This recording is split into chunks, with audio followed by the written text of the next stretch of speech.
просто чай с печеньем или вареньем, но без употребления молочной продукции. Эти требования предъявляются ко всем желающим принять участие в акции «Сдай кровь, спаси жизнь».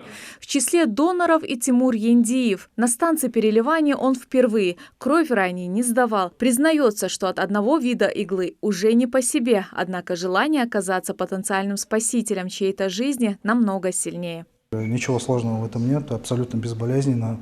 И это может спасти чью-то жизнь в дальнейшем. Поэтому всех призываю участвовать в данных акциях и периодически для здоровья полезно. Процедура довольно-таки простая. Нужно пройти просто несколько кабинетов, сдать кровь, посмотреть группу крови, узнать, какие есть противопоказания. И если все нормально, то можно подняться. Первый раз даете кровь? Да, первый раз. Участник акции с многолетним опытом Али Гадиев к специальному донорскому креслу уже привык. На предплечье накладывается резиновый жгут. После местной дезинфекции врач приступает к процедуре забора крови, к которой он относится без всякого волнения.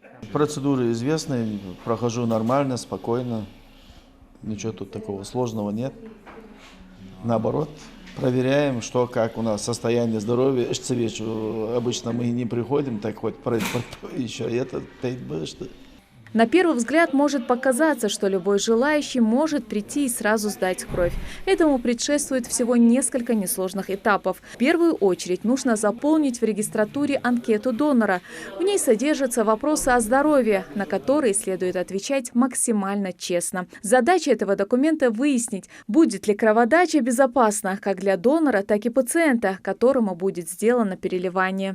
Я тут не первый раз. Я сдаю кровь регулярно. Эта акция мне знакома. Акция «Сдай кровь, спаси человека».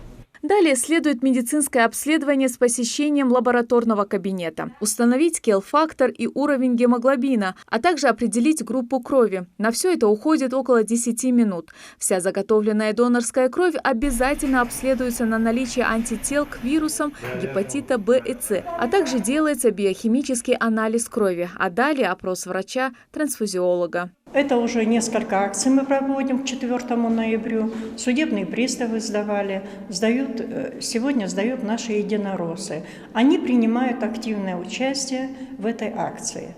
Следует отметить, что страхи людей, не решающихся на сдачу крови, чаще всего боятся не столько вида крови или иглы, а сколько риска заразиться. При сдаче крови никогда в жизни вас не заразят, потому что гемокон стерильный, одноразовый и при вас открывается.